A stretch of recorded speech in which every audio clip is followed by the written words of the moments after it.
Bismillahirrahmanirrahim. Assalamualaikum warahmatullahi wabarakatuh. Perkenalkan, nama saya Ivan Ikhtiar Saifullah, mahasiswa jurusan Ilmu Al-Quran dan Tafsir Institut Agama Islam Negeri Pekalongan.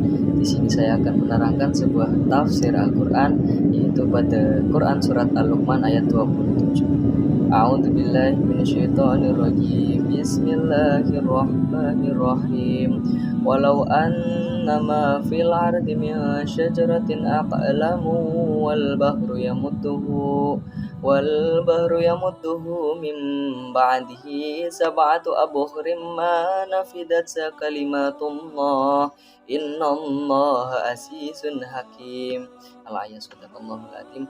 Artinya, dan seandainya pohon-pohon di bumi menjadi pena dan lautan ataupun menjadi tinta, ditambahkan kepadanya 7 lautan, setelah keringnya niscaya tidak akan habis-habisnya ditulis kalimat-kalimat Allah. Sesungguhnya Allah Maha Perkasa, Maha Bijaksana.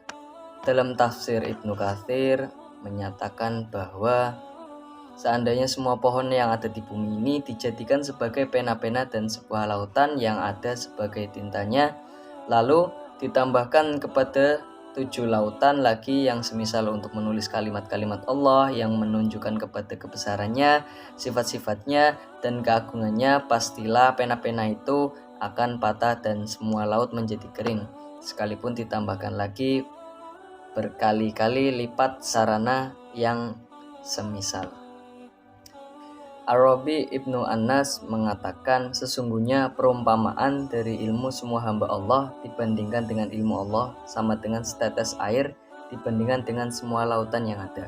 Allah Subhanahu wa Ta'ala telah menurunkan firman-Nya berkenaan dengan hal ini, yaitu, dan seandainya pohon-pohon di bumi menjadi pena, Quran surat Al-Luqman ayat 27 hingga akhir ayat, yakni seandainya lautan dijadikan sebagai tinta untuk mencatat kalimat-kalimat Allah dan semua pepohonan dijadikan sebagai penanya, niscaya semua pena itu akan patah dan semua air laut akan kering kehabisan.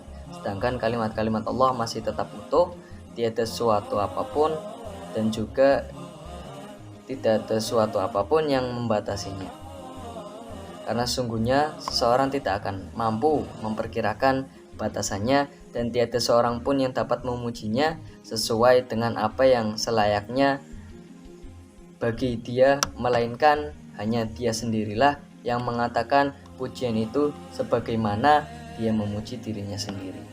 Menurut suatu riwayat, ayat ini diturunkan berkenaan dengan bantahan terhadap orang-orang Yahudi.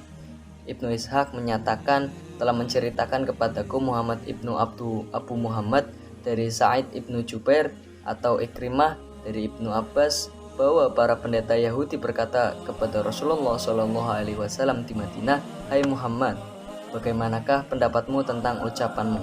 Dan tidaklah kamu diberi pengetahuan melainkan sedikit." Quran surat Al-Isra ayat 85. Apakah engkau bermaksud kami ataukah kaummu? Rasulullah SAW menjawab, kedua-duanya. Mereka berkata, bukankah kamu sering membaca apa yang diturunkan kepadamu menyatakan bahwa sesungguhnya kami telah diberikan kitab Taurat yang di dalamnya terdapat penjelasan segala sesuatu. Maka Rasulullah SAW menjawab, sesungguhnya kitab Taurat itu menurut ilmu Allah adalah sedikit, dan bagi kalian yang isi kitab Taurat itu terdapat apa yang menjadi kecukupan bagi kalian. Allah menurunkan pula firman-Nya sehubungan dengan pertanyaan mereka itu, antara lain firman Allah, dan seandainya pohon-pohon di bumi menjadi pena. Quran surat Al-Luqman ayat 27 hingga akhir ayat. Hal yang sama diriwayatkan dari Ikrimah dan Atta ibnu Yasar. Hal ini menunjukkan bahwa ayat ini adalah ayat Madaniyah, bukan ayat Makkiyah.